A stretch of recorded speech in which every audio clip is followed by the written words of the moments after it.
सांगली, मिरज आणि कुपवाड शहर महानगरपालिकेमध्ये दलित वस्तीचा सुधार करण्यासाठी असलेल्या लोकशाहीर अण्णाभाऊ साठे नागरी योजनेतील 10 कोटीचा निधी दलित वस्ती सोडून अन्यत्र खर्च केलाय।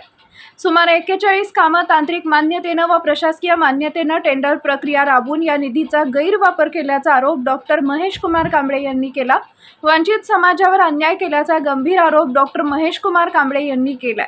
याबाबत न्यायालयामध्ये एक याचिका दाखल करण्यात आली असून न्यायालयानं सदर 41 कामाला स्थगिती का देऊ नये अशी इश्यू समन्स नोटीस तत्कालीन जिल्हाधिकारी आणि तत्कालीन आयुक्त यांना दिली आहे, अशी माहिती स्वाभिमानी आंबेडकरी संघटनेचे संस्थापक अध्यक्ष डॉक्टर महेश कुमार कांबळे यांनी दिली आहे।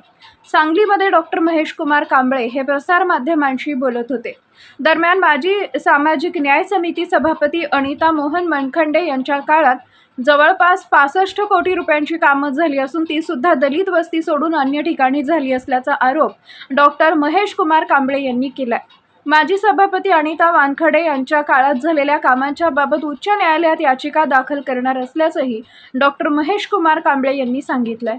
दरम्यान लोकशाहीर अण्णाभाऊ साठे यांच्या नावानं असलेल्या योजनेतील 1 रुपया सुद्धा सांगलीतील लोकशाहीर अण्णाभाऊ साठे यांच्या पुतळ्याच्या सुशोभीकरणासाठी वापरण्यात आला नाही असा आरोपही डॉक्टर महेश कुमार कांबळे यांनी केलाय।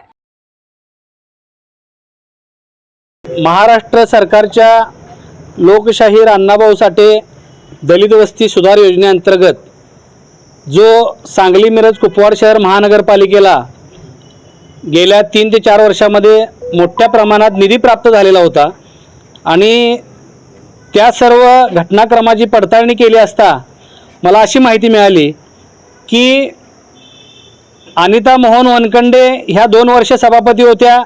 त्या 2 वर्षाच्या काळामध्ये किमान 30-33 कोटी रुपये हे वर्षाला त्यांना 2 वर्षासाठी 60-65 कोटी रुपये निधी मिळाला।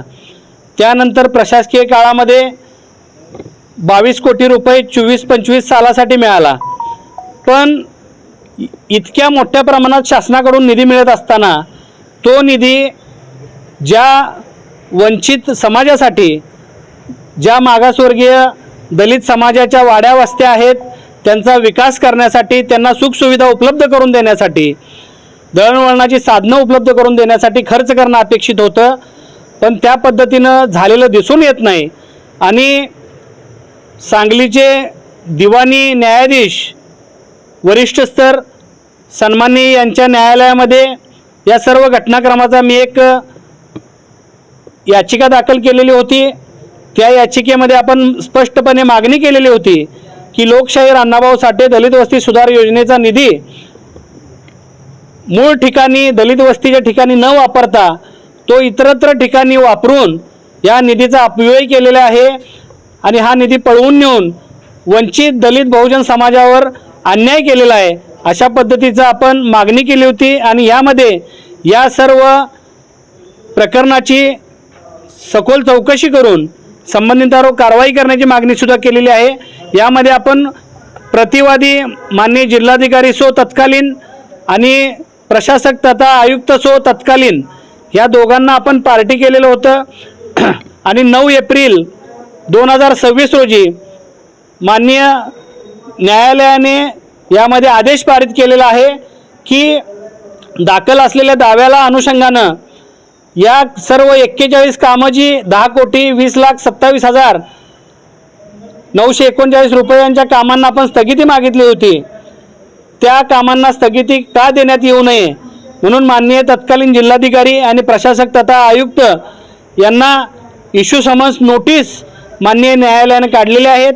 आणि त्यासाठीच आपण आज ही आपल्या पत्रकार बांधवांसमोर सांगतोय की याच प्रकरणी मी जतचे भाजपचे आमदार आणि बहुजनांचे नेते आदरणीय गोपीचंद पडळकर साहेबांना सुद्धा निवेदन दिलेलं आहे की गोपीचंद पडळकर साहेबांनी माननीय मुख्यमंत्र्यांच्या हा विषय निदर्शनास आणून येणाऱ्या चालू वर्षातला जो निधी येणार आहे त्या निधीचा अपव्यय अशाच पद्धतीने होऊ नये, अशा संदर्भात आपण एखादा आदेश शासन स्तरावरून काढावा, अशा पद्धतीची मागणी आपण केलेलं निवेदन पडळकर साहेबांना दिलेलं आहे। तसेच मला सांगायला दुर्दैव वाटतं, ज्या लोकशाहीर अण्णाभाऊ साठेंच्या नावानं हा निधी दिला जातो, पण आज सांगलीमध्ये ज्या ठिकाणी लोकशाहीर अण्णाभाऊ साठेंचा पुतळा आहे त्या पुतळ्याला या 3-4 वर्षामध्ये 1ही रुपया या महापालिकेच्या ह्या मागासवर्गीय विभागानं किंवा सभापतींनी खर्च केला नाही, ही बाब खरं तर निषेधार्ह आहे की ज्या महामानवाच्या नावानं निधी येतो त्यांनाच तुम्ही उपेक्षित ठेवता, त्यांच्या समाजाला उपेक्षित ठेवता. ह्या गोष्टी योग्य नाहीत. आणि आपण 24-25 सालाच्या निधीसाठी सांगलीच्या न्यायालयामध्ये दावा दाखल केला होता, पण आता अनिता मोहन वनखंडे ह्या 2 वर्ष सभापती होत्या सलग, त्या काळामध्ये सुद्धा अशाच पद्धतीची काही कामं झालेली आहेत का ह्याची चौकशी करून कडक कारवाई करण्यासंदर्भात आपण माननीय उच्च न्यायालयामध्ये येणाऱ्या 8 दिवसामध्ये याचिका दाखल करणार आहोत, अशा पद्धतीची मी माहिती देतो.